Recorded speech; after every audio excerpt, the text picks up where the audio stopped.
This episode of Smart Poker Study is brought to you by my upcoming webinar called Getting Aggressive. Yes, I changed the name. The other one was a little boring. So this next webinar is going to be held on Saturday, December 17th at 10 a.m. Pacific Standard Time.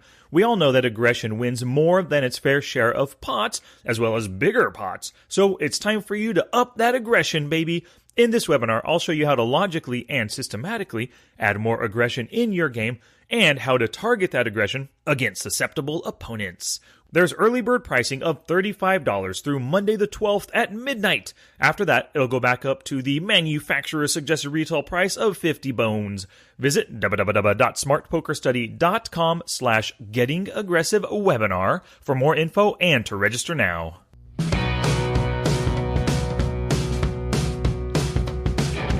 Hello, I'm Sky Matsuhashi, founder of SmartPokerStudy.com, the place for poker players who are always striving to be better today than they were yesterday. Poker people, in case you missed it, episode 108 was the fourth and final class of the 3-bet MED, and I discussed 3-bet defense. Get in there and defend versus those loose 3-betters. Hey, poker people. You know, I'm looking out the window right now, and the sun just came out, and it's a beautiful, beautiful December morning.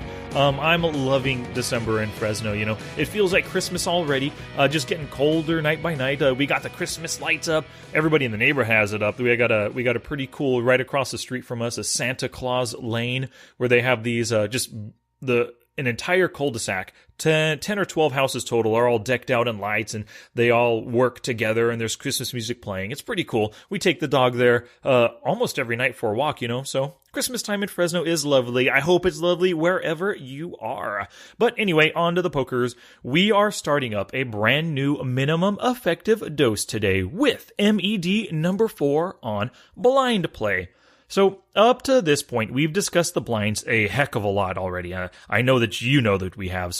But from everything that we've tackled so far within the MED series, you should have a very good idea of how to approach these super important positions. But I think there's a bit more that we can discuss regarding the blinds. So, for an overview of today's episode, it's all about pre-flop blind defense. So, we'll start off with some basics, like how the blinds are automatic losing positions in the long run, but there's still a necessity for defending those blinds. We'll also get into the big blind per 100 hands win rate in the blinds, and some quick math on small blind and big blind defense. We'll also get into pre-flop ranges and what to think about before you decide to fold, call, or 3-bet from the blinds. And of course, we'll get into some really good pre-flop leaks in the blinds. And by good, I don't really mean, you know, it's good to have them, but it's good to find these leaks in your own game so you can plug them.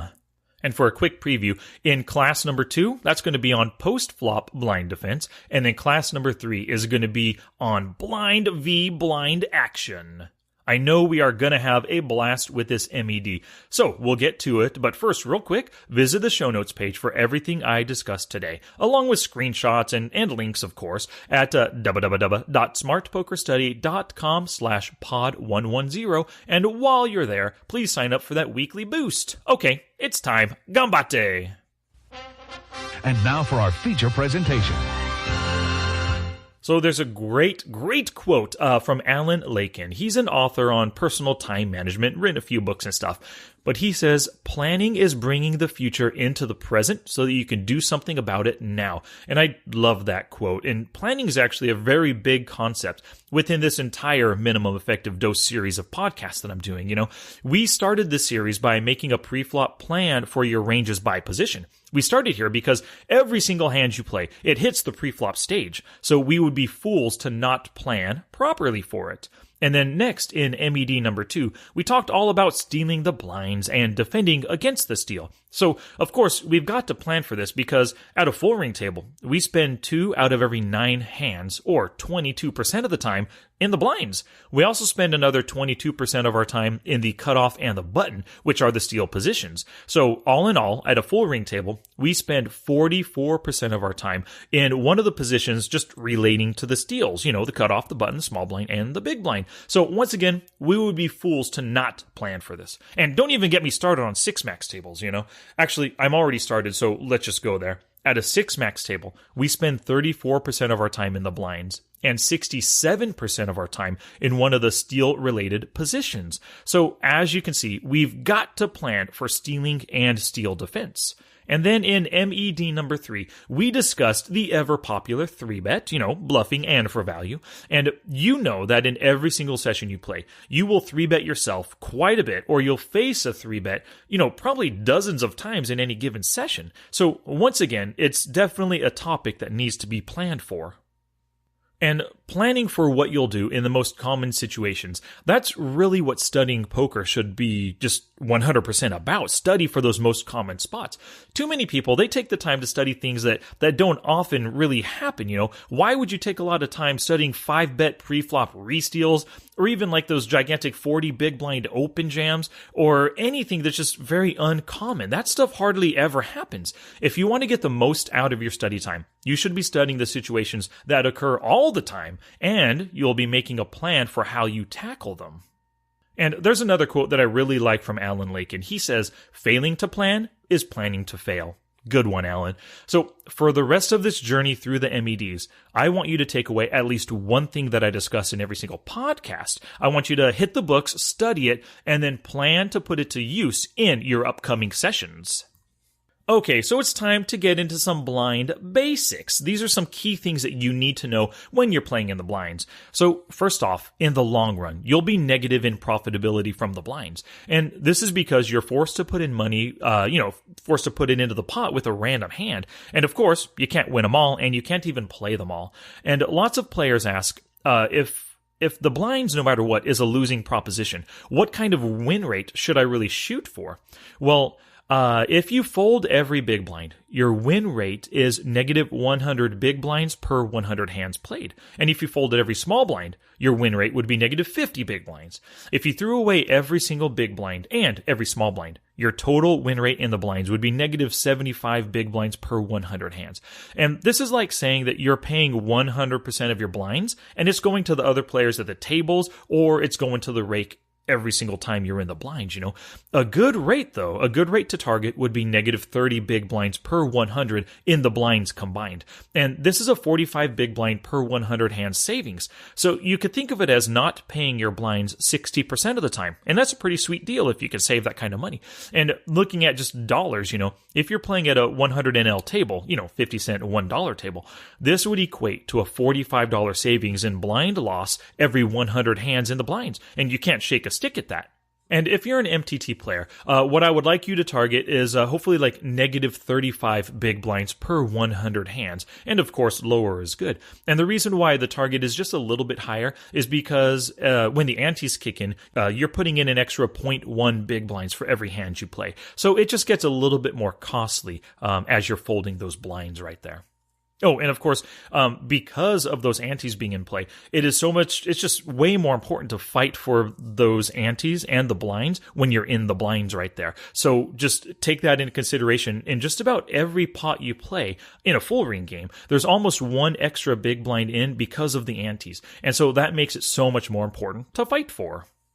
All right, so those are the basics right there. Let's get into some pre-flop ranges and your options for defending when you're in the blinds. So I gave you some ranges back in episodes 90, 91, and 94, and go back and listen to those if you haven't already. I even offered a nifty little pre-flop ranges infographic that shows you the hands you should raise, call, and 3-bet with from every single position, blinds included, But let me hit them real quick here so you can have a general idea. And of course, you can see the show notes for a screenshot of this. So in the blinds, if it's limp to you, you'll raise 7% of hands, which is 9s or better, ace-10 suited or better, ace-jack offsuit or better, and king-jack suited or better. And it's really a nice and tight range, designed to not get you into too much trouble versus those limpy fish who will likely call your raise.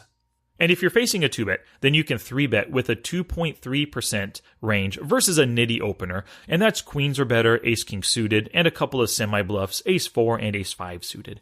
And if you are facing a kind of a loose opener, you can 3-bet 5% of hands, and that's queens or better, ace-king off, ace-queen suited or better, and some more suited connectors, as well as ace-deuce suited through ace-5 suited. So as you can see, both of these ranges, they contain some semi-bluff 3-bet hands, but they've got plenty of value built in as well. And if you're facing a raise, you can call at about 9% of hands. It's lots of good pairs and suited aces and broadways that aren't in those 3-bet ranges right there. And if it's folded to you in the small blind, you really should raise first in very wide. But we will get to that in class 3 of this MED, so you'll just have to wait until then. That's a special blind v blind consideration, and that topic really does deserve its own class, so we'll save that for class number 3. So now that we know our pre-flop ranges in the blinds, let's discuss our different options for defending. And of course, those options are folding, calling, or raising. So let's start the plan, baby. We're going to start this one by hitting folding first. It's the easiest one to talk about. So, of course, when you're in the blinds, you're going to be folding those crap hands that you never want to play. The 8 deuce offsuit, the jack 4 off, and the 3 deuce offsuit. Even when crappy hands like this, maybe you have, you have enough equity to play. Maybe there's 5 limpers before you, and you can limp in and be the 6th win in. Well, you really just shouldn't bother. You're just wasting that money in the small blind on the off chance that you'll strike it rich, Stay tight, especially when calling multi-way pots, because you've got to hit it super hard to make any money. And even when you do, it's hard to get paid off because players often give aggression in multi-way pots. They give that aggression a lot of credit, and they're quick to fold mediocre hands and draws that you would love to get value from. You also want to fold the hands that look they just look pretty, but the spot is just an ugly spot to be in. So let's say under the gun opened and 4 other people called. It's already a 5-way pot before it gets to you. You look down and you see king 10 offsuit in the small blind. Hey, that's kind of pretty. Even king 10 suited is a little pretty. But do you really want to call and go to a 6 or 7-way flop out of position with a hand that's easily outkicked, and it's often beaten when you flop top pair? And even if you flop a draw, you might have to pay a lot of money to get to the river to see that draw out, And if you don't want to do that, if you want to fold a hand like king 10 off and king 10 suited versus 5 or 6 other players, hey, I'm down with that choice. Go ahead and fold it. If it doesn't look good, get out of there. So those are some considerations before you actually fold the hand. You want to think about it a little bit. But before calling in the blinds, we'll start this discussion right now with the most common situation, and that is you're facing an open raise. Alrighty, so before calling, we need to assess the situation and determine if we really want to get involved. I want you to think about the post-flop situation that you're about to willingly put yourself in by calling. And you've got to think about that, You're purposely right now thinking about calling, and that's often going to put you, by your own actions, out of position on the flop, and that's pretty darn dangerous. So you want to ask yourself questions like, is this a profitable opportunity to make money? Are we going to face difficult decisions? Am I getting myself into a terrible spot? Or you can even ask, will our opponents make it tough to extract value, or maybe tough to bluff them from out of position? Those are all valid questions that you should ask yourself to help you determine if you should call or not. So, oftentimes we're calling early position raises, and versus the early position raises, we really shouldn't call very often at all because those early position players, they have a strong range in general, and there's a high likelihood that we'll face post-flop C-bets from them. And calling out a position versus strong ranges, you all know this, it's not a bread and butter situation. And this is key. I want you to ask yourself before you call out a position, am I getting myself into a terrible spot? We all know the 3 advantages, card advantage, positional advantage, and skill advantage. Giving up any one of these is bad, and willingly calling out of position is doing just that. You're giving your opponent one of the best advantages. So you'd better have a good reason to do so. And of course, when you're calling early position raises, our range, it should be pretty small. Hence what I just said, the 9% range that I recommend. We can call pocket pairs for set mining, as long as we've got that 20x stack behind for some good implied odds. And you want to think about how likely you'll get value out of the opponent if you do catch your set. And we can also lose a lot when we call with hands which are considered reverse implied odd hands. And these are hands that often win small pots, like ace 9 offsuit or king 10 offsuit. You might flop top pair, but you want to pot control the whole way. But these kinds of hands, they do have potential to lose really big pots when you do flop that ace. Your opponent has a better ace, and he keeps betting into you, but you keep calling because, hey, I got top kicker. Alrighty, so that's when thinking about those early position raises. What about calling versus steals? Somebody in the cutoff or the button. And you really want to make the most of your calls versus those aggressive stealers. These guys are getting in there with very wide ranges that you can get a lot of value from, but they have position on you. So your hand range should be generally stronger when out of position versus these aggro players. Broadway hands like Ace-Jack and King-Queen, and even King-Jack, they can get lots of value from that Steeler's wide range. We all know, and we're probably this way ourselves, we open with a lot of suited queens, suited kings, suited aces, pocket pairs, suited connectors, suited gappers, offsuit broadways, all that kind of stuff. If we restrict our range to a bit tighter, but ranges or hands that dominate his opening range, we're better off calling with those. And you could even consider calling bigger hands like Ace-King and Ace-Queen, and big pocket pairs like tens or better even. These hands are much better than their opening range, so going post-flop, it can be very profitable. You'll just have to play solid post-flop poker to get the most out of these hands. And you'll have to be ready to ditch these hands when indications are that you're beat. You just called a pre-flop. You're letting him see a flop with a really wide range. He could easily hit 2-pair on a queen deuce 5 board, So you just got to be careful like that. And it's generally okay to play fit or fold on the flop when you're out of position and when you're calling a steal. You called for a really good reason pre-flop.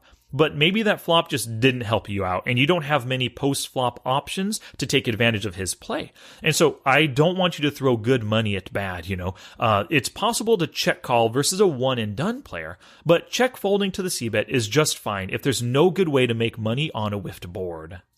And of course, versus the steals, when you hit that flop really strong and you face a c-bet, you generally don't want to check raise. Check raises look really strong to most players, and it gives them the opportunity to ditch their extremely wide bluff c-betting range. Either lead out or check call, then get aggressive on the turn. So that was all what to do versus a raise, But what about when it's folded around to you? That's a pretty common situation as well. So let's plan for that. So you are first to act in the small blind. In general, don't limp in the small blind when it's folded around to you. Most of the time, the big blind, and especially any kind of competent big blind, they'll come in for a raise because of your weak limp out of position. So just don't do it. Raise first in or fold. Don't just call. And if you're raising, make sure you know it's for value or a bluff. Knowing this will allow you to plan your response in case the big blind 3-bets you. And if you choose to make that steal raise in the small blind, that raise first in steal, it's great if the big blind is a nitty player, or if he just folds a lot to steals in general, I want you to think about why you are making the raise, and you need to look for indications that your raise will achieve the desired result. And that's really what that's what all of playing solid poker is about, Every play that you make in poker should result in your desired outcome. But it's up to you to figure out how to recognize the likelihood of success. I'm going to write that down. That's a really good line. Maybe I'll make a t-shirt out of it. Smart Poker Study t-shirt. Can say something like, every play you make in poker should result in your desired outcome. It's up to you to figure out how to recognize the likelihood of success. Okay, t-shirt on its way. Maybe. I'll think about it. But to go on here, when you're first acting the small blind, before you open, there's a couple stats you want to look at. You want to look at the fold versus steal and fold big blind to small blind steal stats. Those are really, really useful. Oh, also, of course, look at their re-steal stat, their 3-bet steal stat. That'll give you a lot of information to let you know how often they come over the top of open raises with those bluff 3-bets. Also, take a quick look at their post-flop play stats before you take that plunge, how often they fold to c-bet or c-bet themselves or fold to donk bets, all that kind of stuff can really be helpful before you make that steal play. Just in case you get called, it gives you a backup plan. And regarding sizing when opening in the small blind, 3x is my standard open there. But if you know that they call 3 big blinds a whole lot, then you got to size it bigger. Make it 3.5 or 4x, Make it something that will elicit the reaction that you want. And also, if you get called, you've got to go post-flop. But if you don't want to go post-flop, if that scares you versus this player, then just don't open the pot and fold that half big blind. Save it for something better later. And of course, if this big blind, whoever is in the big blind, if they're giving you trouble, then you should be changing tables. Get the heck out of there. If it's tough versus him in the blinds, then it'll also be tough when you're in the cutoff and he's the button. Or you're an MP and he's the, and he's the cutoff himself, Just get out of there versus those tough players. Alrighty, those are the considerations when it's folded around to us so we can act first in the small blind right here.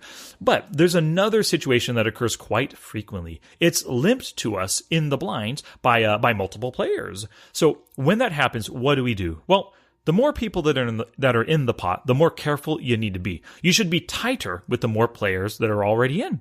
I think about the hand that I'm dealt and what position I'll be in post-flop, and I often ask myself, hey, how the heck can I make money here? So before I call or before I raise, I consider that question. And you can complete the small blind. That just means limp behind everybody, if it's a good opportunity. But in the big blind, you can also check or you can raise because it's been limped to you. If it's worthy of a raise for whatever reason, go ahead and make the raise, But stay tight post-flop and be careful to not put in too much money with a draw or a marginal hand out of position.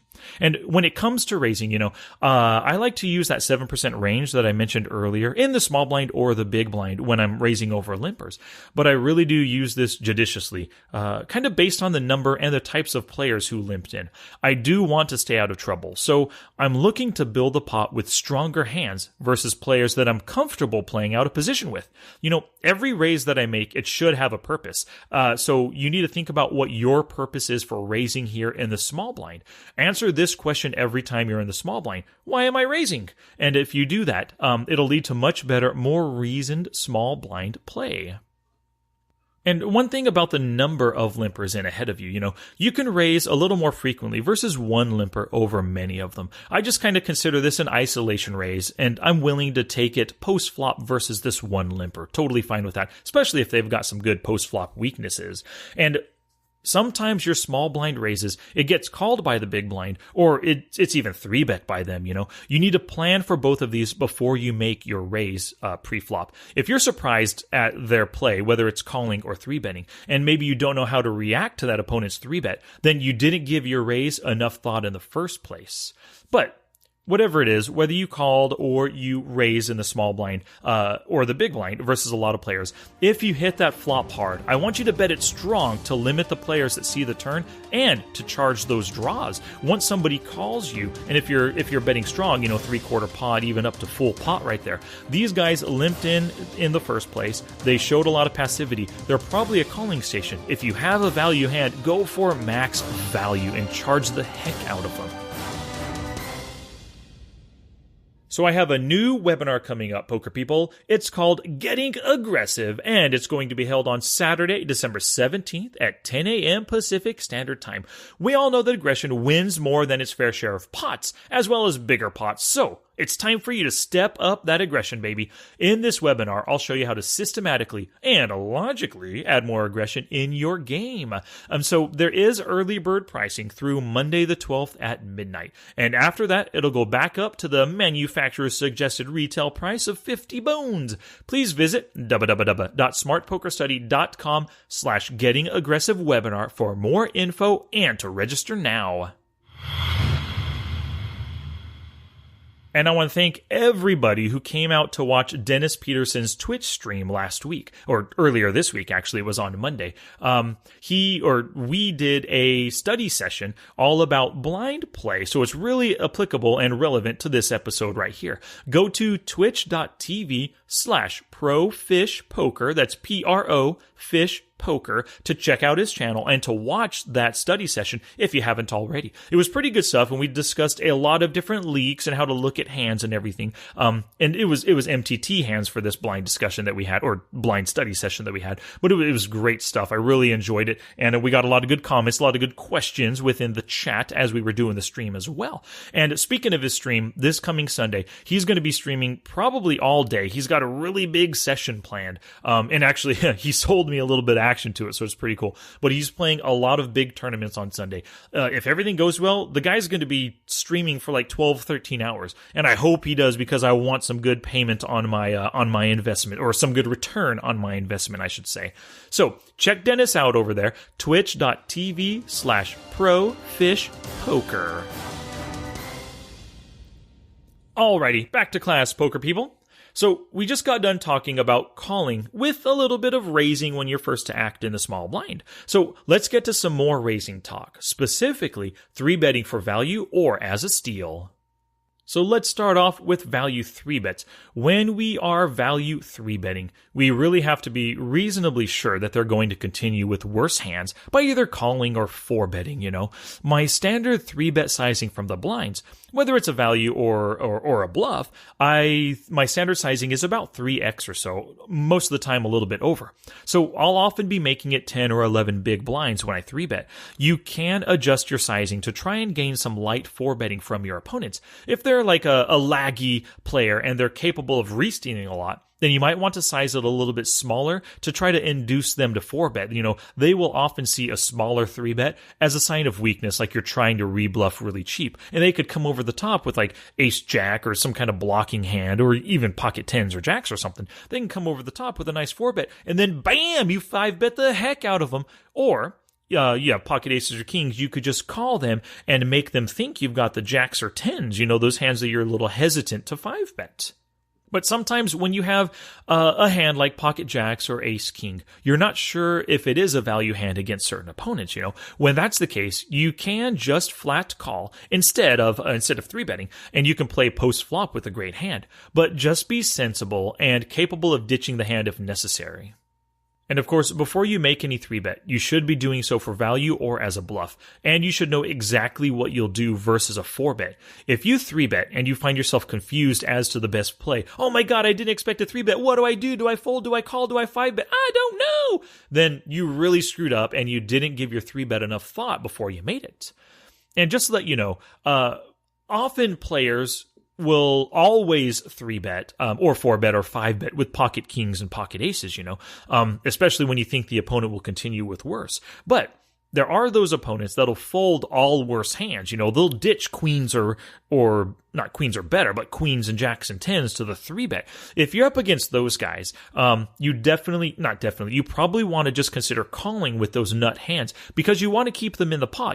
If they're going to fold out all better hands, then you probably shouldn't make that value 3-bet. Just call and go post flop with your killer hand. So that's value 3-bets. Let's get into some bluff 3-bets. So when you're bluffing, when you're re-stealing, our goal is to win the pot right then and there. We don't really want calls. So let me ask you a question. What's going to help us get the folds that we're looking for? So it'll help to look at some of their stats, of course. You want to see a high attempt to steal stat. That's always good. You want to see a high fold versus re-steal stat. Something over 75%. Oh, and a high attempt to steal stat, that's somewhere over 30% as well. The higher, the better, And the last stat you want to look at the last stat you want to see a high fold versus 3-bet after raising. That is key as well. The more they fold to 3-bets, the better your bluffs are, and, the more likely they're going to work. And I want you to steer away from attacking good players from out of position. These guys, sure, they have a wide stealing range, but you know that they're competent and they're capable. They're going to use some post-flop, just some good post-flop plays with position on you to take down that bloated 3-bet pot. So generally, you want to look for opponents to exploit, If the opponent is going to fold most likely, then your cards don't matter as much, Blockers are always good as they make it more likely that the opponent will fold. But if they fold a ton, like if their fold to 3-bet is 80% or more, or fold to re-steal is 80% or more, then you can basically re-steal with almost any 2 cards. Don't abuse them. Don't let them know that you're doing that. But if you do it occasionally, you can be pretty sure that it's going to work 80% of the time, whatever that fold 2 stat is at right there. But, if they don't fold all that often, you definitely want blockers in your hand, or you want a hand with, some post-flop equity in case they call the 3-bet. And like I said before, your sizing should be somewhere between 3 to 4x in that range. 10 to 11 BBs is my common bet sizing when bluffing or going for value. And when you are doing that re-steal, you want to go for hands that are either big bluffs or just below your calling range. Jack 10 suited is great for calling open raises from the steal, from steal positions, So maybe you'll want to pop it up or 3-bet bluff it with the Jack 9 suited or the Jack 8 suited. Jack 10 suited is such a great hand. I'm not saying always call, but you might want to call over 3-bet re-stealing with it. So ultimately, if you're going to re-steal, you want to see guys that are folding a heck of a lot. If they fold sometimes, just be cautious and use blockers or hands with post-flop equity. And, against opponents who have post-flop weaknesses, you want to tackle those guys right there to make money when your resteal doesn't really work.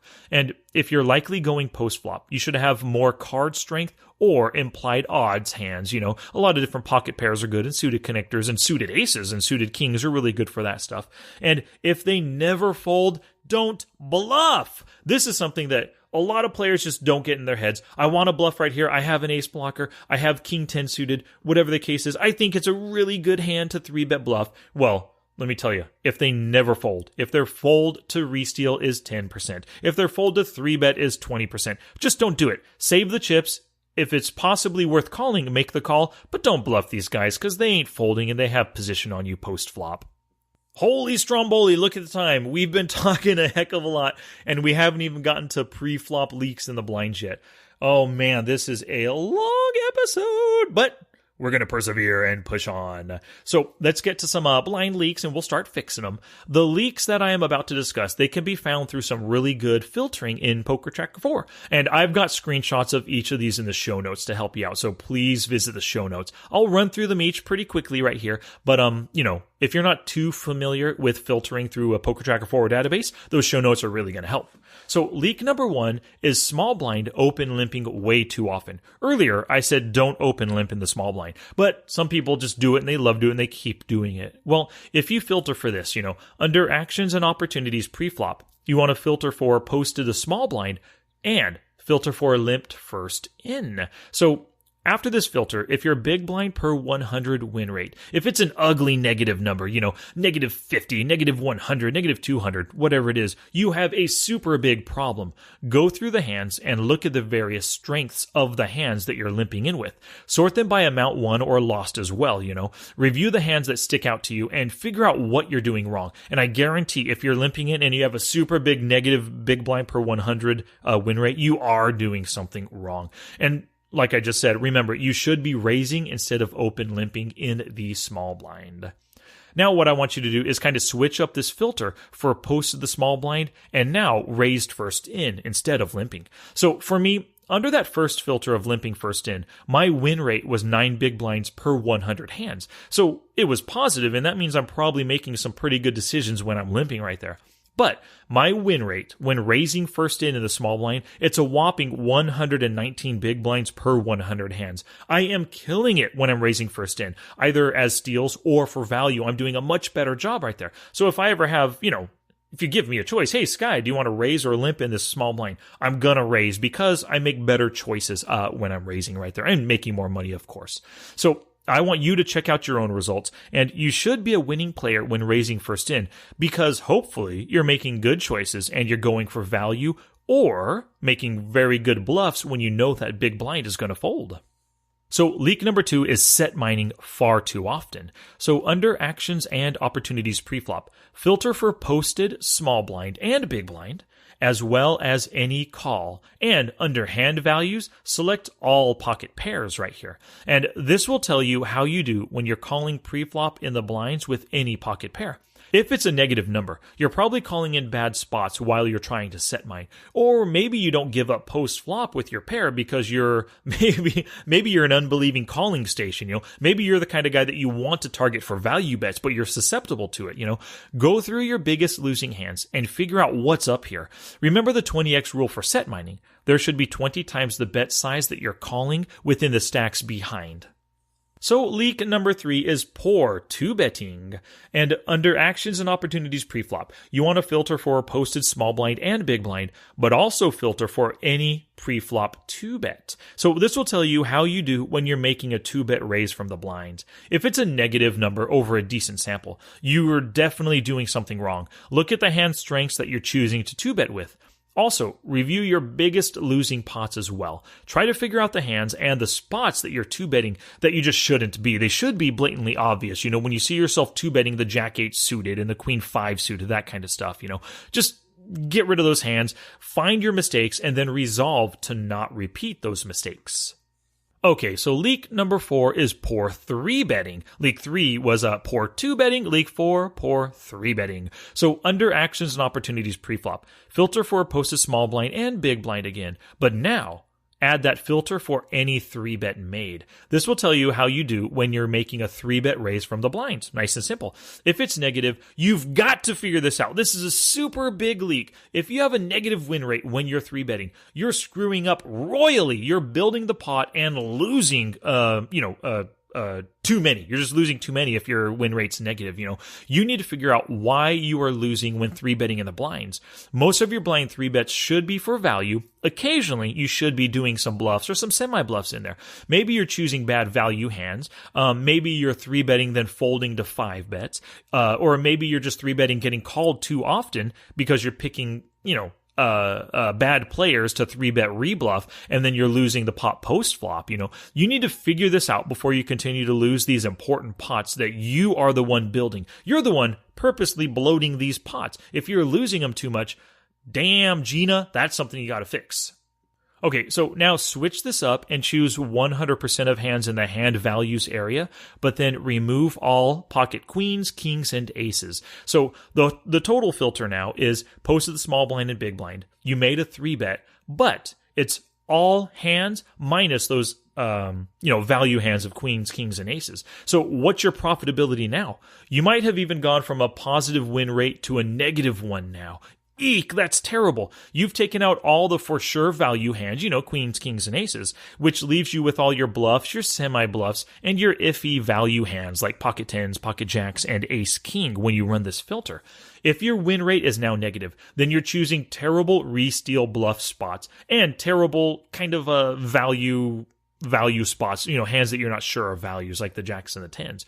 You need to figure out what you're doing and get to work on fixing this, yo. Challenge! So here's my challenge to you for this episode. Run those leak finding filters just mentioned. This is your chance to find your blind leaks, which, if you've got them, they're really bringing down your profits. Find them and fix them. Don't hesitate. Get on it like meow. And if you're not using pre-made ranges in the blinds, whether they're mine or your own or someone else's, what the heck are you waiting for? Ranges will do so much to correct poor pre-flop blind play. Now it's your turn to take action and Scooby-Dooby-Doo something positive for your poker game. Now get it on.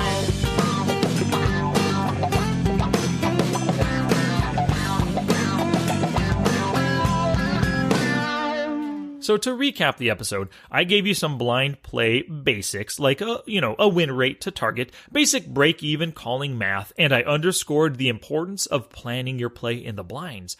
I also went into a quick discussion of the ranges that I recommended back in MED number 1, but then we spent some time discussing the things to consider before you fold, before you call, or before you raise in the blinds. And the most basic thing, the thing that I want you all to take away from this episode with, is you need to ask yourself before every single blind decision, is this a profitable opportunity to make money? Your answer to this question, it'll guide you to the best option, whether it's to fold, call, or to raise. I also dove into 4 different pre-flop leaks in the blinds, and I showed you how to filter for them in Poker Tracker 4 and what to look for within the hands that get returned. So, if you're not already there, head over to the show notes at www.smartpokerstudy.com/pod110 for all those different screenshots and filters and links that I mentioned today. Holy cow, long episode. Thank you so much for listening. I appreciate your patience and your tolerance of my rambling ways. I want your feedback, so hit me with it through the show notes, or you can also send an email to sky@smartpokerstudy.com. I love those questions and any kind of feedback, of course. Please send them on in. Alright, poker people, be sure to come back next week for another Q&A. And one of the answers is going to be regarding maybe my changing viewpoint on the 4-2 rule. Interesting little teaser there, if I do say so myself. Oh, and of course, I've got my webinar coming up pretty darn soon. Just go to www.smartpokerstudy.com/gettingaggressivewebinar to find out more. And to get the early bird deal of $35 before midnight on Monday the 12th. And of course, check out Dennis's Twitch stream over there at twitch.tv/profishpoker this Sunday for a super long, and I imagine it's going to be a super winning tournament stream right there. Word of mouth is the best advertising, so I've got a big old fat thank you and a super big duper, super duper big hug, electronic hug, for all you poker people out there. Your sharing and caring is what helps us grow. Until next time, study smart, play much, and make your next session the best one yet. I want